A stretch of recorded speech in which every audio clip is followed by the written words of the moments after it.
नमस्कार, स्वागत है आप सभी का। आप देख रहे हैं एनएमएफ न्यूज। आपके साथ मैं हूं नम्रता चौधरी। उत्तर प्रदेश की पुलिस से हम सब क्या उम्मीद रखते हैं? यही ना कि कहीं पर कोई अन्याय होगा तो यूपी पुलिस वहां पर पहुंच जाएगी, किसी के साथ कोई अपराध होगा तो वहां पर यूपी पुलिस अपनी मुस्तैदी दिखाएगी, किसी के घर में अगर किसी की बेटी को टॉर्चर किया जाएगा तो वहां पर भी योगी आदित्यनाथ की पुलिस जाकर न्याय करेगी। लेकिन सोचिए, अगर यूपी पुलिस के किसी सिपाही के घर से ऐसी खबर सामने आए जिसमें यह बताया जाए कि यहां की एक बहू को मारा गया, पीटा गया, उसके नाखून उखाड़ दिए गए, उसको गरम रॉड से जला दिया गया, और किस लिए? दहेज के लिए, तो निश्चित तौर पर ताज्जुब होगा। और इससे भी ताज्जुब की बात तो यह है कि ये सब करने वाला कोई और नहीं बल्कि खुद यूपी पुलिस का सिपाही था।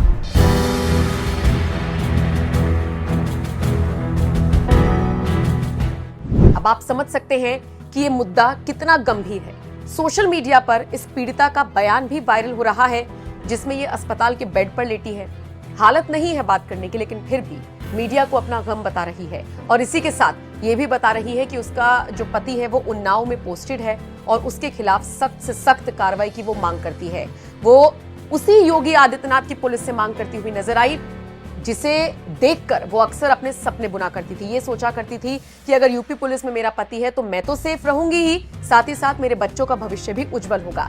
लेकिन सोचिए, इस घर में दहेज के लिए इस लड़की को पीटा गया, मारा गया, और सिर्फ यही नहीं, क्रूरता की सारी हदें पार कर दी गई।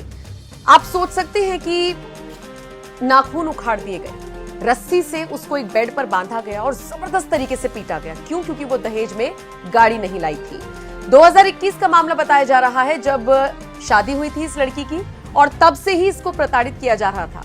लेकिन ये प्रताड़ना इतनी बढ़ जाएगी, इसकी उम्मीद किसी को नहीं थी और शायद इस महिला को भी नहीं थी। तभी तो जैसे ही क्रूरता की सारी हदें पार हुई, अब इस महिला से भी नहीं रहा गया और इसने सीधे सीधे तौर पर आरोपी को सजा दिलाने की मांग की है। बताया जा रहा है कि लोहे की रॉड से इस महिला को पीटा गया, गर्म कीलों से उसे जलाया गया, उसके सीने पर निशान है, जो पेचकस होता है उसकी मदद से नाखून उखाड़े गए, और इसी के साथ खबर तो ये भी है कि उसके प्राइवेट पार्ट पर भी हमला किया गया। आप सोच सकते हैं कितनी विभत्स घटना है। जब हम बात करते हैं अयोध्या के गैंगरेप की, जब हम बात करते हैं बंगाल की, तो कहीं ना कहीं ये बात आती है कि यूपी पुलिस बहुत एक्टिव है और हर जगह अगर योगी जैसा शासन हो तो फिर तो क्या बात हो। लेकिन यहां पर योगी को बारीकी से ध्यान देने की जरूरत है।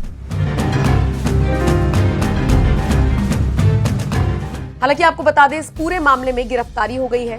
जो लड़की के सास ससुर हैं, यानी कि जिस आरोपी ने इस पूरी वारदात को अंजाम दिया, उसके माता पिता को अरेस्ट कर लिया गया है, क्योंकि इस पूरे मामले में वो भी संलिप्त बताए जा रहे हैं। हालांकि ये जो सिपाही है ये फरार, सिपाही का नाम विकास है, और ये पूरा मामला जो मैं आपको इस वक्त बता रही हूँ ये मुरादाबाद से सामने आया है।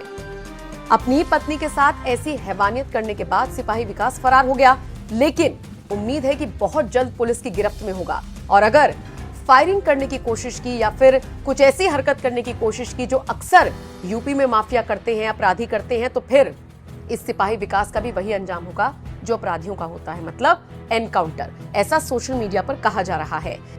ऐसे आपराधिक मानसिकता वाले इस शख्स को लेकर अब आप क्या राय रखते हैं, और आपके हिसाब से इसे क्या सजा मिलनी चाहिए? कमेंट सेक्शन में अपनी राय आप हमें जरूर दीजिए।